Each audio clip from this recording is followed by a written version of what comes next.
आप सभी को मेरा नमस्कार। मैं हूं नन्हे पहलवान और आप देख रहे हैं हमारा यूट्यूब चैनल बाबा की खरी खोटी। मेरे साथ मौजूद है बाबा रामदास जी। बाबा जी जय श्री राम। जय श्री राम। बाबा जी, पाकिस्तान के एक बड़े सीनियर जर्नलिस्ट है इम्तियाज गुल। उन्होंने तो बहुत अजीब अजीब से आज खुलासे कर दिए। उन्होंने तो सीधे सीधे कह दिया कि पाकिस्तानी आर्म्ड फोर्सेस, एयरफोर्स या पाकिस्तान की किसी भी फोर्स का अब पाकिस्तान के ही एयर बेसिस पे कोई कंट्रोल नहीं रहा है।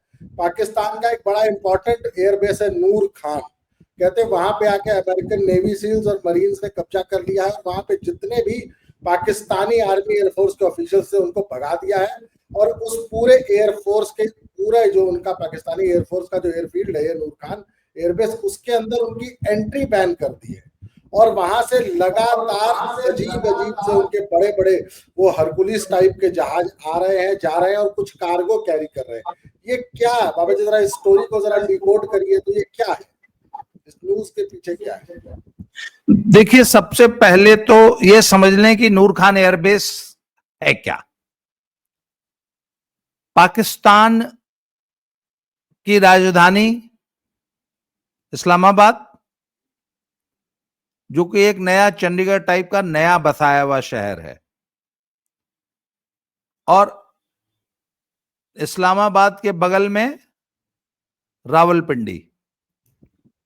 मतलब जैसे एक नई दिल्ली पुरानी दिल्ली नहीं होते, ऐसे। तो इस्लामाबाद, रावलपिंडी, चंडीगढ़ मोहाली। हाँ, चंडीगढ़ मोहाली, जो ट्विन सिटीज होते हैं। तो रावलपिंडी जो है आर्मी हेडक्वार्टर है।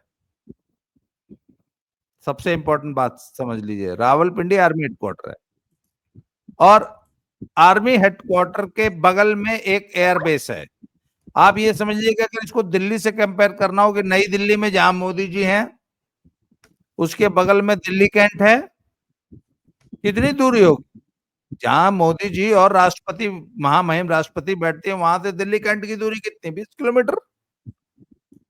और वहां पे मान लीजिए एक एयरबेस है, और उस एयरबेस पे आके कोई विदेशी ताकत कब्जा कर ले और हमको घुसने नहीं दे, और अगर घुसने की कोशिश करे तो मार दो पड़ाका मार के भगा दे, क्या कहेंगे आप इसको? तो वो हाँ, रावलपिंडी के बगल में एक चकलाला, वहां से जो रेलवे लाइन जाती है, तो बकायदा एक चकलाला नाम का रेलवे स्टेशन है, ठीक। और वो चकलाला में ही ये नूर खान एयरबेस है। नूर खान इनके कोई पुराने जमाने में 1950 के आसपास कोई बहुत जबरदस्त कोई बड़े एयर मार्शल हुए हैं, उनके नाम पे, एयर मार्शल नूर खान के नाम पे वो नूर खान एयरबेस का नाम पड़ा है। अब वो सिर्फ एक एयरबेस नहीं है, वहां पे पाकिस्तान एयरफोर्स का एक ट्रेनिंग सेंटर है जहां पे कैडेट्स को बकायदा हवाई जहाज उड़ाना और ट्रेनिंग देना और एडवांस कोर्सेज कराए जाते हैं, ठीक। उसके बाद वहां पे एक और मजाजिया इंटर कॉलेज है। वहां पे वो उस एकेडमी में जो बच्चे ट्रेनिंग लेने आते हैं, उनको जो बाकी एजुकेशन के जो नीड्स है वो मजाजिया इंटर कॉलेज पूरी करता है। जैसे आपको मैं बताऊं, हमारे जो एनडीए के जो कैडेट्स होते हैं, वो जब पुणे में खड़गवासला में 4 साल का अपना कोर्स कर रहे थे, तो ये तो 17 साल की उम्र में 12th क्लास पास करके चले जाते हैं। तो एनडीए इनको बकायदा ग्रेजुएशन तक की पढ़ाई कराती है और ग्रेजुएशन की डिग्री देती है। जेएनयू से डिग्री मिलती है इनको, हमारे एनडीए कैडेट्स को, ग्रेजुएशन की। इसी तरह वहां पर भी यही व्यवस्था है, क्योंकि पाकिस्तान की जितनी भी रेलवे हो, चाहे आर्मी हो, चाहे एयरफोर्स हो, भाई था तो भारत का ही हिस्सा ना। पुरानी आर्मी के सारे हमारे कैडेट्स जो है वो इंडियन मिलिट्री एकेडमी देहरादून के ट्रेंड है। इसीलिए ये 1971 के में जब जो ऑफिसर्स युद्ध बंदियों के रूप में बंदी थे, उसमें से बहुत से ऐसे थे जो कि ऑफिसर्स के बैचमेट्स थे, उनकी यारी दोस्ती थी। खैर, तो ये नूर खान एयरबेस जो है पाकिस्तान की जो न्यूक्लियर कमांड का हेडक्वार्टर भी है। अर्थात पाकिस्तान का जो भी न्यूक्लियर प्रोग्राम है, न्यूक्लियर पूरे उनके जो भी आर्मामेंट्स हैं, न्यूक्लियर आर्सेनल है, उसका जो कंट्रोल और कमांड जो सेंटर है वो वहीं नूर खान एयरबेस पे है। पीछे खबर आई थी कि साहब किरना हिल्स जहां की एक्चुअल स्टोरेज बताई जाती है एलिजिडली, क्योंकि एयर मार्शल भारती ने कहते थे हमको तो पता ही नहीं कि आर्सेनल यहाँ है, थैंक्स फॉर टेलिंग अस। और हमने तो किरना को हिट किया ही नहीं, इंडियन आर्मी तो ये कहती है, पर फैक्ट ये है कि किया है।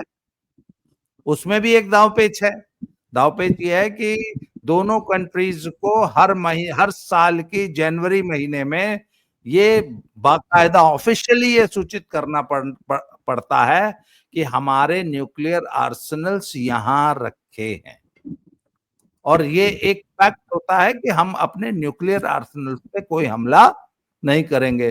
फिर भारत एलिजिडली भारत ने जो हमला किया किरना हिल्स पे, वो क्यों किया? क्योंकि पाकिस्तान ने बताया ही नहीं था। ये पाकिस्तान को है ना, जो एक्स्ट्रा चालाक लोग होते हैं, वो हमारे यहाँ एक कहावत है ना, जो एक्स्ट्रा चालाक है वो सिर्फ पैर लग जाने से नहीं, वो सूंघ के और चाट के कंफर्म करता है ना, एक कहावत है ना। तो पाकिस्तान भी एक्स्ट्रा चालाक था, उसने बताया नहीं था। उसने कहा जब इसने हमें बताया ही नहीं है तो हम फिर अब हमारे पर कौन सा नियम लागू होगा। पाकिस्तान ने, इंडिया ने ठोक दिया किरना हिल्स। अब जब इंडिया ने किरना हिल्स को ठोक दिया, किरना हिल्स में there is a network of tunnels, concrete की फोर्टिफाइड टनल्स हैं और पूरा एक नेटवर्क है, उसमें एक एंट्री गेट है, एक एग्जिट गेट है। इंडिया ने दोनों एंट्री और एग्जिट दोनों गेट ठोक दिए, वो पूरा का पूरा सिस्टम जाम कर दिया। बताया ऐसा जाता है कि तभी जब आर्सेनल पे इंडिया ने हिट कर दिया और ये अफवाह फैली, अब ये सच थी या झूठ थी क्या था पता नहीं, कि लीकेज शुरू हो गई, रेडिएशन फैल गया। तब पैनिक बटन दबा के अमेरिका ने मोदी जी को और इसको उसको सबको बुला के, अरे भैया रुको, पहले ये चेक कर लें सचमुच तो नहीं रेडिएशन फैल गया। अगर सचमुच रेडिएशन फैल गया तो लाखों नहीं करोड़ों लोग बेचारे प्रभावित हो जाएंगे। तो इसलिए जो है वो तत्काल जो है ब्रेक, पॉज, टेक्टिकल पॉज जो भी था वो।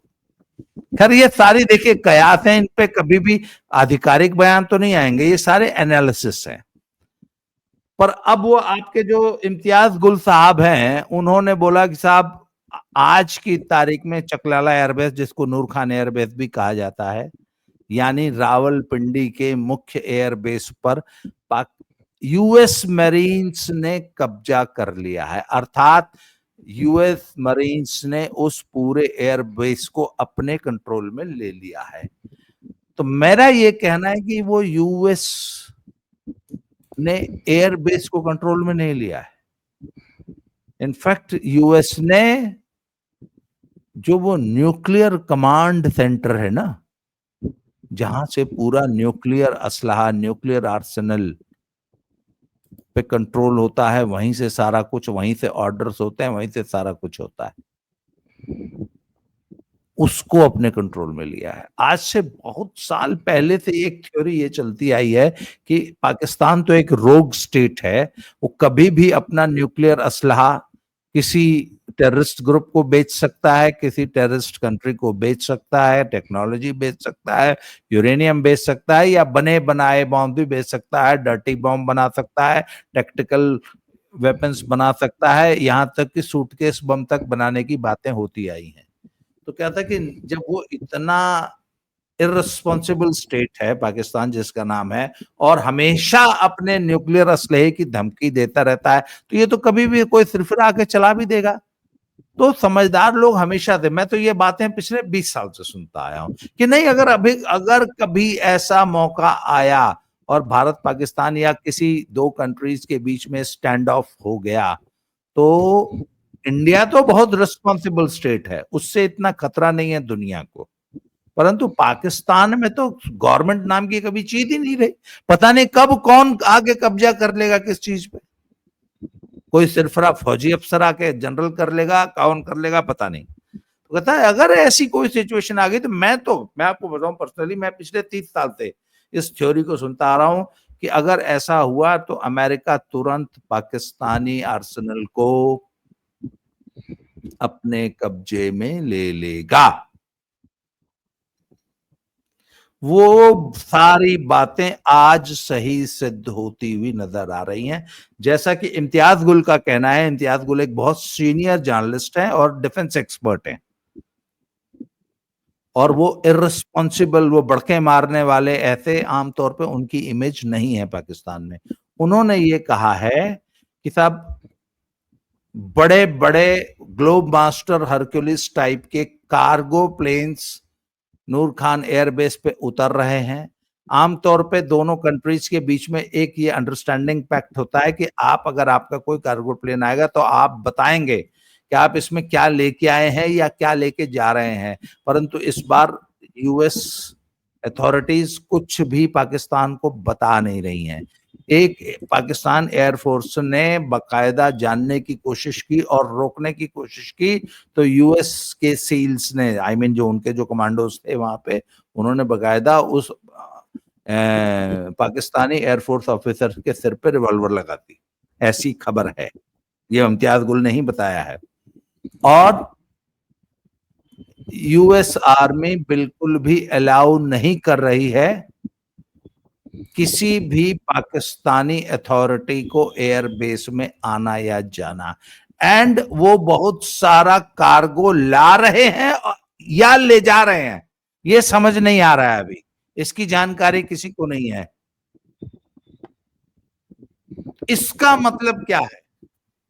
इसका मतलब ये भी हो सकता है कि यूएस आर्मी पाकिस्तान से न्यूक्लियर आर्मामेंट्स को फिजिकली रिमूव कर सकती है या कर रही है। अच्छा, एक चीज और थ्योरी चलती है पाकिस्तान में या पूरे वर्ल्ड में कि असल में जो पाकिस्तान का जो ये न्यूक्लियर प्रोग्राम है, ये पाकिस्तान का प्रोग्राम है ही नहीं, ये अमेरिकन है सब कुछ।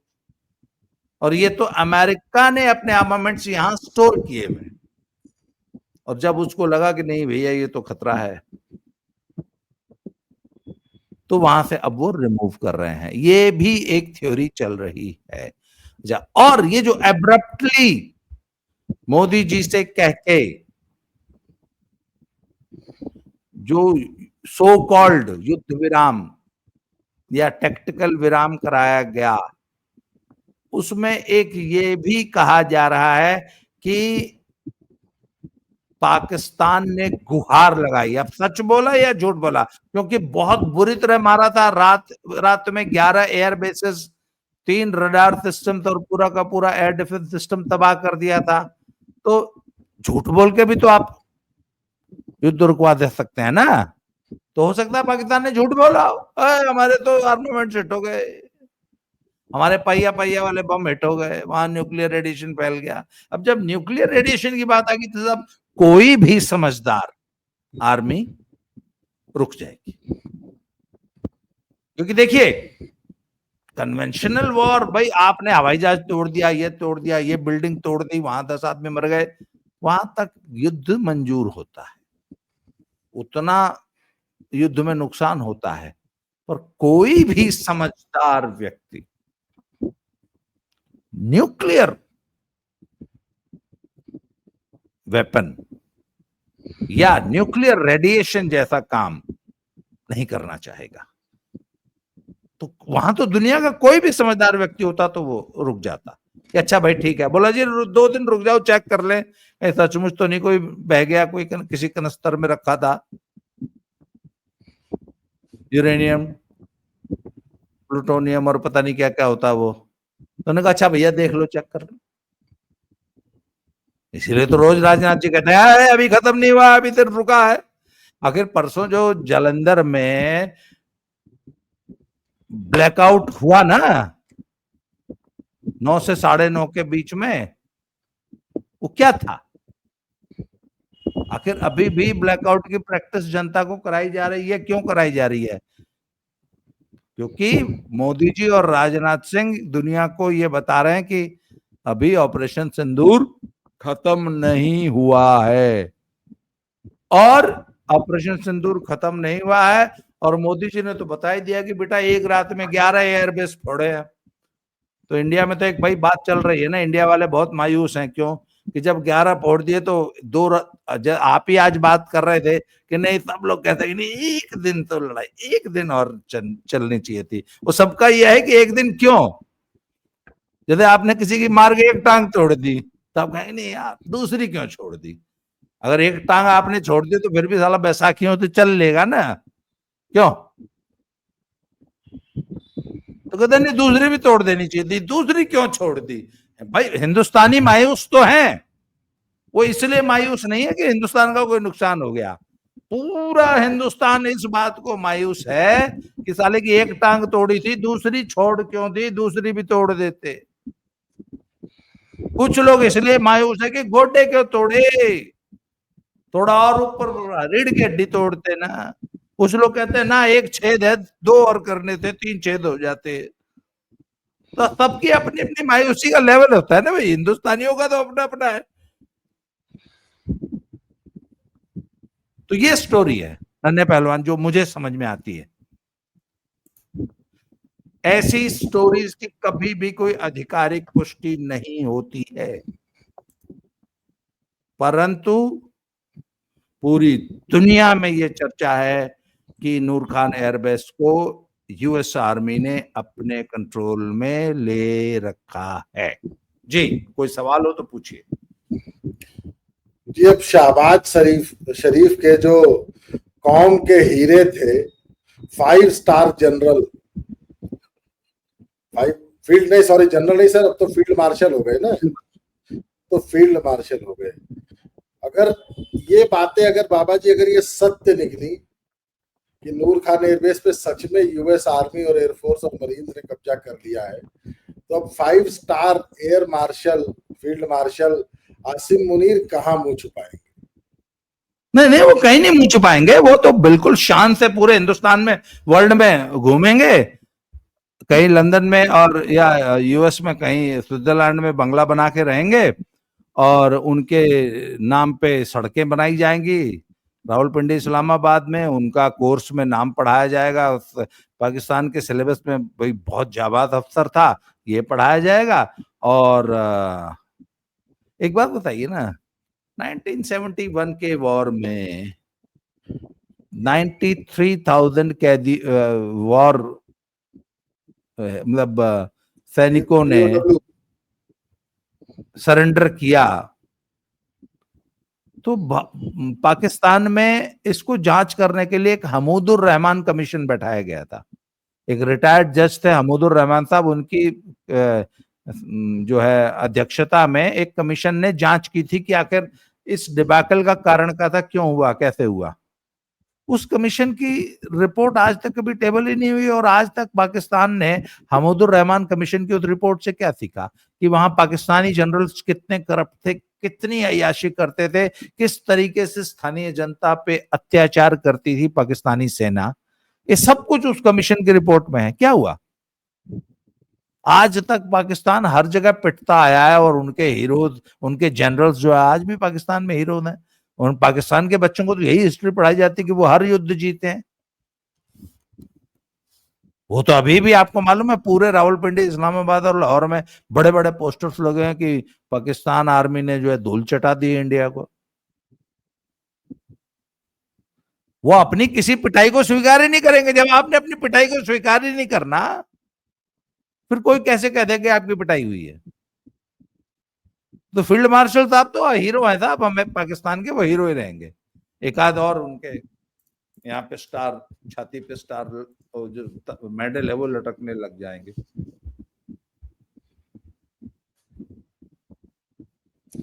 वैसे एक और खबर पाकिस्तान में चल रही है, उस पर कोई बात नहीं कर रहा बाबा जी। बलूचिस्तान लिबरेशन आर्मी ने सुराब नाम का एक शहर उस पर कब्जा कर लिया है, और शहबाज शरीफ के कई पाकिस्तानी अफसरों को निपटा दिया है। और उसके लिए उसके लिए आसिम मुनीर ने एक बयान दिया था कि अरे कोई नहीं, ये BLA के 1500 लोग हैं, इंडिया पाकिस्तान आर्मी वर्ल्ड की एक बहुत तगड़ी आर्मी है, हम तो जिस दिन चाहेंगे उनको इनको ठोक देंगे। उसने BLA को 1500 मतलब रिबेल्स की एक रिबेल ग्रुप बता के खारिज किया था। पर पाकिस्तान में तब ये चर्चा है कि आज भी जो है ऑलमोस्ट 90% बलूचिस्तान पे पाकिस्तान का कोई कंट्रोल नहीं है, और अफगानिस्तान बॉर्डर पे पाकिस्तान सेना अगर दिन में पिकेट्स पे ड्यूटी करती भी है तो शाम को भाग के अपने घर चले जाते हैं या अपनी बैरकों में छुप जाते हैं। रात को पिकेट खाली रहती हैं, क्योंकि उनको डर है कि रात में उनकी सुरक्षा की कोई गारंटी नहीं है।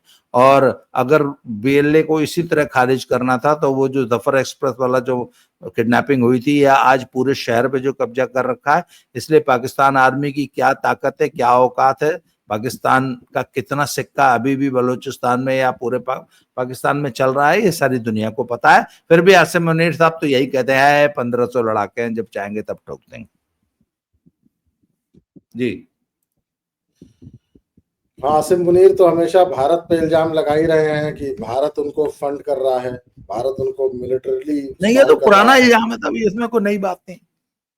वो तो पाकिस्तान भाई, वो तो बांग्लादेश के लिए भी कहते हैं कि इंडिया ने बदमाशी की थी, हमने तो ऐसी कभी कुछ कोई अत्याचार नहीं किया, कोई हमने बंगालियों को परेशान नहीं किया। तो पाकिस्तान ने तो कभी एक्सेप्ट नहीं किया कि हमारी कोई गलती भी थी बंगाल में। तो वो तो इंडिया ने भड़का के उनको जो है हमसे अलग कर दिया। They never accepted. उसी तरह वो वहां पर भी कभी एक्सेप्ट नहीं करेंगे कि उन्होंने बलूचिस्तान में बलूचों के साथ कोई किसी किस्म का अत्याचार किया। और बलूच वो तो कहते हैं कि बने बलूचों का तो कोई ग्रीवेंस है ही नहीं, बलूच तो हमारे देश का हिस्सा है, ये तो इंडिया ने भड़का रखा है उनको। वो ये बात मानने को तैयार ही नहीं है कि बलूच जो है उनसे वाकई नाराज या असंतुष्ट है या वहां पे रेबेलियन है किसी किस्म का। तो नन्हे पहलवान, आज की चर्चा को अब यहीं समाप्त करेंगे। आपने समय दिया इसके लिए बहुत बहुत धन्यवाद, आभार। Thank you very much. जय श्री राम। जय श्री राम।